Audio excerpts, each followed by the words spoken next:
Depuis l'adoption du projet de loi de finances rectificative sous la hausse du budget de la présidence de la République et celui de l'Assemblée nationale, des réactions fusent de partout. Selon Mamadou Badikouba, cette augmentation aura des répercussions à plusieurs endroits, notamment chez les populations. Et ce qu'on a constaté dans ce budget, c'est l'explosion des dépenses de personnel. Et c'est là où le bas blesse. Alors même qu'il n'y a toujours pas assez d'enseignants, il n'y a toujours pas assez de personnel soignant. Et ensuite, il y a un problème dans la transparence des budgets d'investissement.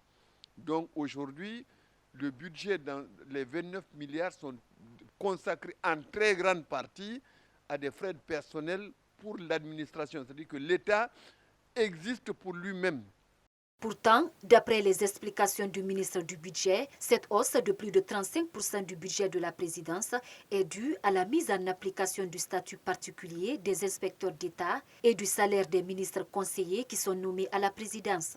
Une raison à laquelle s'oppose le député Badiko.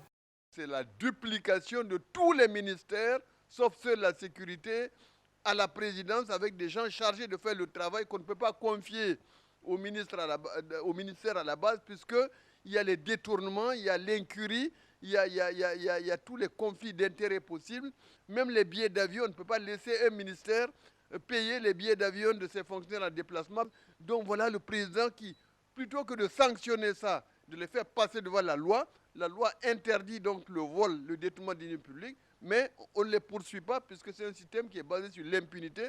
Et nous disons que attention, c'est un système.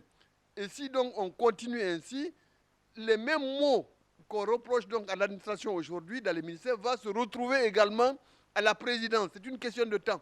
Pour changer ce schéma, il faudra mettre fin aux partis États politico-ethniques et arriver à des solutions fédérales qui permettront à l'administration de ne plus être installée pour elle-même, mais pour la population, a-t-il martelé.